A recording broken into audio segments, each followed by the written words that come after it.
CSW, and this is CSW TV. So you found a combo, and maybe it works, or maybe it doesn't. If you were shooting in the dark without copying it from someone else, more often than not, it's not going to work.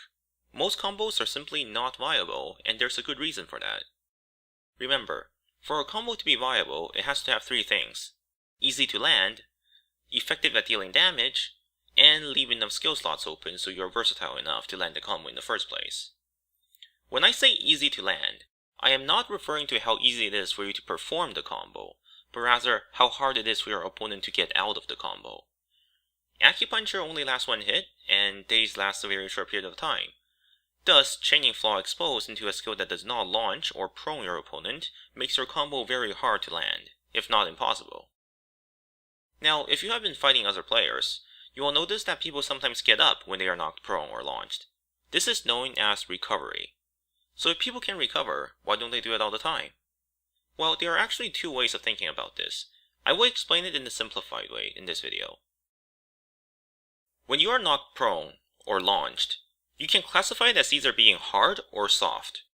A hard prone or hard launch does not allow recovery, whereas a soft prone or soft launch does. So immediately we can see that any skill which inflicts a soft prone or soft launch are not very good for combo purposes if there is a hard prone or hard launch skill available. If we use a soft version, they can recover out of it, and there goes our combo. You just got reduced to a chip class. So that is not easy to land a combo this way. If instead we use the hard version, they can get out of it, so we have guaranteed combo and guaranteed damage. Now, that isn't to say that the soft version is bad. In fact, Wu-Tangs don't have a hard version, and that's the main reason they are a chip style class.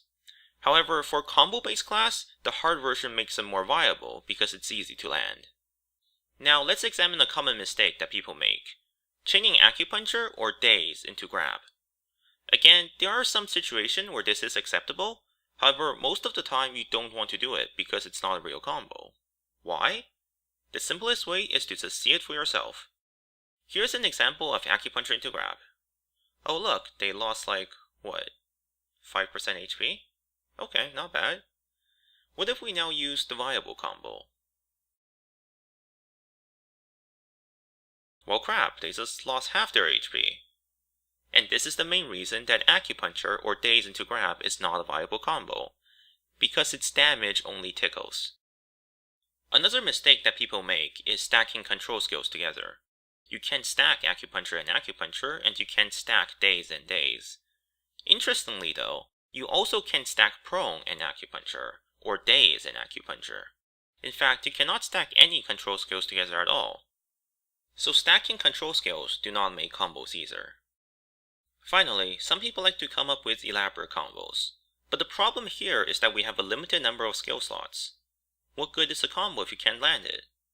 The goal here is to pick as many skills as possible that not only deal damage, but has uses outside of combos as well. For some classes, this is personal preference. For other classes, there is a standard set of skills that have good track record for being the best skills to choose. So what I'm going to do is I will be making separate videos for each class. There, I will explain the viable combo, well, the easy version of it, as well as the common choices for your 8 skill slots. So if you like this video, then be sure to leave a like, comment, and subscribe, and stay tuned as I will be releasing the class-specific videos in the days to come.